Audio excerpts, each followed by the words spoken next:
This guy is a brilliant critic of music, of the arts, of movies, of streaming. He comes and goes on a rainbow. He is a culture blaster, Michael Snyder, everybody.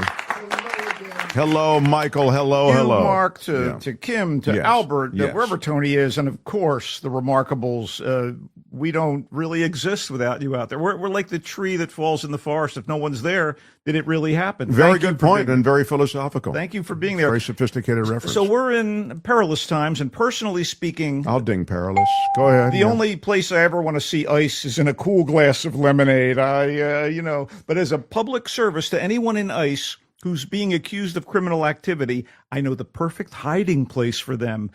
Any theater where the Melania documentary is playing. I promise you, no one will go there. Oh, my gosh, Michael. That's the first lady you're talking about. They did not let us critics see it, but I have heard that she is caught on camera saying her most famous catchphrase, "Must get secret formula from moose and squirrel." Oh, Michael. That was very inappropriate. I think so, too. I'm convinced this thing's going to sweep next year's Razzie Awards. And just a quick side note, a little social note. Being in Los Angeles, I do get invited to Hollywood parties. I'm sure you do. And back in the day, I did go to a Hollywood party that was attended by Melania documentary director Brett Ratner. Brett Ratner was the director of Rush Hour, one good movie and a lot of crappy ones, by the way. And he was there with his girlfriend at the time, Rebecca Gayheart, who has a little notorious story in her personal history. Brett Ratner, he struck me, honestly, Mark, as a twerp. He struck me as a twerp. So I have no great love for the guy. Wow. Before we get to the films, I do want to say, and I seldom talk about obits. Do you have any more insults for anybody, Michael? No, or do you people that have passed. I don't necessarily do an appreciation on the show because I'm here to do reviews and such. But I was such a big fan of Catherine O'Hara. When I was, in my salad days, I would watch SCTV on NBC. It was a CBC show that NBC brought in thanks to Lorne Michaels and his connection to Second City. And it was filled with Second City Toronto players that included, as you well know, John Candy, Eugene Levy, Joe Flaherty, Andrea Martin. Martin Short eventually joined the cast. The two women were Catherine O'Hara, the two main women, because Robin Duke was on the show, Catherine O'Hara and Andrea Martin. And Catherine O'Hara was so funny. And this show, SCTV, was much better on the laughs per minute ratio than SNL. And I'm a fan of Saturday Night Live. Sure. But she was so good. She had a couple of recurring characters, one of which, Lola Heatherton, was a parody of Lola Falana and Joey Heatherton. It was like a Vegas singer, dancer, variety star. And she had a catchphrase when she would go on the faux talk show, the Sammy Maudlin Show, with Joe Flaherty as the host. I'd forgotten about that. And John Candy as the fawning sidekick, William B. Williams. She would always, when she would run into me, she would go, "I want to bear your babies." That was like her catchphrase, unlike Melania's. But she was so good. She did a Lucille Ball impression. Liv Ullmann. One quick thing I'd like to recommend people do is to go to YouTube, and if you can find it, there was an SCTV skit called Roma Italian Style, which is a mashup of Federico Fellini and Vittorio De Sica movies. I know it sounds a little, erudite, but I'm telling you, it's so funny. It's a parody of these kind of movies blended together, and it also has an implicit parody of crummy dubbing of foreign films. It is hilarious. And, of course, we do want to point out that Catherine O'Hara, you love her from, Schitt's Creek and The Last of Us and Home Alone and Beetlejuice and all those Chris Guest movies. She plays kind of a combination of Monica Vitti and I guess, Anita Ekberg from Fellini's 8½. Oh, sure, yeah. Oh, my God. It's so incredibly funny.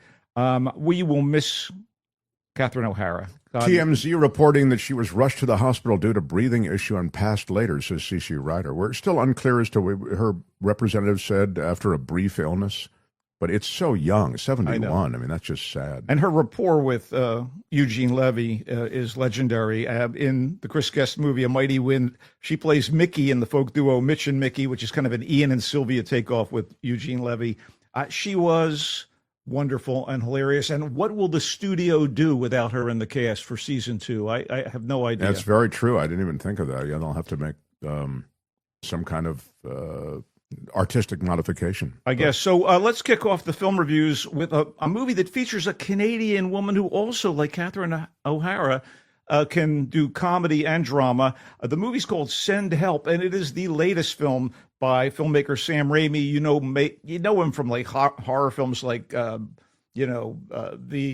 Evil Dead films and stuff like Send Me to Hell or whatever it's called. In any event, this stars Rachel McAdams. She is such an underrated actress, and she got her start on Canadian television on a sitcom called Slings and Arrows. Most people kind of first came aware of her in 2004 with The Notebook, where she was like the sweetheart character in this. But, she was seriously funny in Mean Girls. She was a vicious high school queen bee, Regina George. She's got incredible range, and she's got lovely performances all down the line. In Send Help, which is the latest from Sam Raimi, she plays Linda Little, who is a mousy but extremely competent employee at a company, and she was promised a promotion by the late CEO, but she is belittled and passed over for the promotion by the CEO's young, feckless son, Bradley Preston, who is heir to the business. Bradley is played by a guy I kind of imagine, he strikes me as kind of a walking smirk, Dylan O'Brien, and he seems to be channeling every good-looking, entitled, profligate tech bro that ever needed a second yacht. You know what I'm talking about? That kind of guy. And despite her meek demeanor, the character Linda is a big fan of the TV series Survivor, and she's been training to audition for the show. So when she and her new boss are stranded on an island after their plane crashes during a business trip, her survival training makes her the couple's potential salvation. And so the shifting power dynamic is an absolute ball to watch. This is funny. It's creepy. The unexpected twists in the story are even more of a treat. This works thanks to a very, very sharp and funny script that was written by, I guess, Damian Shannon and a guy named Mark Swift. Raimi's direction crackles. I totally love this movie. Send Help is in theaters. I'm so glad in January when there's a movie I can kind of rave about. Yeah, because usually it's a dry period. So you're telling me it sounds to me like you're saying it's sort of comedy horror. The horror elements are not that overt, but it's kind of a thriller. And you never know what's going to happen, and a few grisly things do go down. But I mean, is there a comedic aspect too? You seem to suggest there is. Yes, I'm telling you. I know. That's what I'm saying. I'm telling you that you're telling me. That's what I'm telling you. Okay. I'm telling you that you're telling me what I've just told you. All right, moving on. Yes, let's do so. The next film that I want to talk about is not bad. This is, again, one of those not terrible. Michael Snyder, The Mark Thompson Show. It's called Shelter. Shelter is kind of an action thriller, and it's kind of cranked out stuff and eventually cranked up. It's more low rent fodder starring the most taciturn of tough guys, Jason Bloody Statham. He's a gruff loner living in a remote lighthouse. Statham, talk like that. That's the guy. Statham, yeah. He lives in this lighthouse with only a dog and bottles of vodka for company. By the way, taciturn is a ding word. Sure it is. Yeah. And underneath the rough exterior, though, it turns out he has a soft spot for at least one child, played by newcomer Bodie Ray Brethnock, who shows up with her uncle to bring supplies to Statham's character at the lighthouse every few days or once a week or whatever. So he does connect with her. And he also, of course, seems to love his dog. Yeah, so he's not such a cold, cruel bastard. So while we wait for him to reveal his heart, we get to learn about his troubled past and encounter those connected to it as the truth he seeks to escape catches up to him. He's out there on that remote location because he has a past. Luckily for us, the figures from his former life are played by the likes of Naomi Ackie, Daniel Mays, and Bill Nighy, who is never bad. This is directed by Rick Romanois, the filmmaker who did Greenland 2, which was released 2 weeks ago. This guy's got 2 movies in theaters in the same month. And, of course, Greenland 2 was inferior to his Greenland, and this is simpler and better than Greenland 2 and not as good as Greenland. It's called Shelter, and it does what it sets out to do, which is engage you with Statham's character, give you action sequences that kind of work to an extent. It's again, it's low rent, it's low key compared to what Not terrible is what you're saying. Yeah, it's in theaters. Right. It's called Shelter. All right, a movie like Send Help that I can actually heartily endorse is Islands. This movie is a thriller, and it's a bit of a mystery, and it's about a tennis coach at a Spanish tropical resort. He's played by Sam Riley, who people may remember from his portrayal of the lead singer of Joy Division in a kind of biopic about that guy. And he is a tennis pro, and he at night goes to the local disco and blows it out. And so a family shows up at the tropical resort, and the woman in this husband, wife, and child triumvirate is played by Stacey Martin. And there's this kind of connection you see between them, but it's very, very subtle. She asks the tennis pro, Tom, to teach her kid a little bit, give him a few lessons. But the husband is kind of an a-hole, and he shows up, and he convinces Tom to go out to the disco one night while the wife and the kid are asleep. And then that night he disappears. So the question is, what happened to Tom? Was the wife responsible? What happened to the husband? So the question is, who's responsible for his disappearance? This really reminded me of Hitchcock movies, Patricia Highsmith novels in a really good way. You got me intrigued. You like this? It's subtle. It's by, I believe, the German director Jan Ole Gerster, who was the co-screenwriter. The question is, who's responsible for the missing person? And the movie doesn't do what you're going to expect it to do, and it's kind of a slow burn all the way through. I really thought Islands was one of those sleeper surprises. I like this. It's in limited release. Oh, it's in limited. But you live in Los Angeles, thus you can go see Islands. Okay, let's see if we can move forward here. Oh, yes. So we have to have a foreign movie, a full-on foreign film. That previous film, even though directed by a German, is in English. So, there you go. And set in Spain. But A Poet is the Certain Regard Jury Prize winner at this past year's Cannes Film Festival. And it is a smart and effective tragicomedy of discomfort from Colombia. And it's all about this aging screw-up who clings to his early success as a poet and is incapable of getting his life in order no matter what he does. He doesn't have money. His daughter is estranged from him. He has a teenage daughter. His ex-wife, of course, doesn't want to give him the time of day. He lives with his aged mother. His brother and the rest of the family constantly are telling him how he has to get his stuff together. And it kind of pokes fun at artistic pretension, but it has sympathy for the artists who struggle to create and to survive in a world that's more interested in flash than substance. He becomes obsessed with the idea of mentoring one of the students in a class he's teaching. She comes from relative poverty. They all live together. Her entire family and extended family live in one apartment in Medellin. Is that how you pronounce it? Medellin? Medellin? Yeah, Medellin. Yeah. So anyway, it's the Colombian city. Yeah. And she's reluctant to be tutored and mentored, but she's so good that he gets her to perform at a poetry festival, and then all hell breaks loose.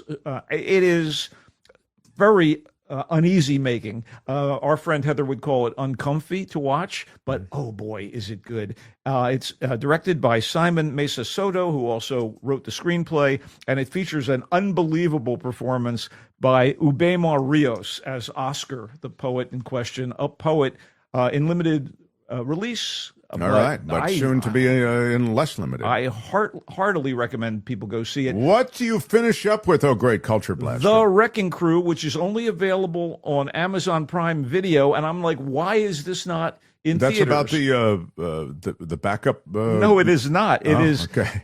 It's about it's a buddy action comedy with two very reliable, immensely likable, and this is not meant to insult them, B-level movie stars front and center. And I would say some suspension of disbelief is required because these guys, Dave Bautista and Jason Momoa, both of whom the camera loves, by the way, they play half brothers. I mean, sorry, I couldn't see it, but they play well off of one another in what is a formula film triggered by family secrets involving their late father and, oh no, a potentially devastating conspiracy. They come together to kind of unravel the mystery of their father's death. It was very diverting for 2 hours, and while watching it, I did not once think about the actual wrecking crew trying to destroy our country. So from that alone, I would say, yeah, check it out. It has kind of a serious Lethal Weapon vibe, down to the straight-laced by the book guy who was played in the Lethal Weapon movies by Danny Glover, teamed with a loose cannon. But that would have been Mel Gibson in Lethal Weapon. And here, Batista plays kind of the rock-solid family man. You know, he's a former Navy SEAL. He lives near Honolulu. And Momoa plays this kind of out-of-control cop who has been living in Oklahoma, and they come together.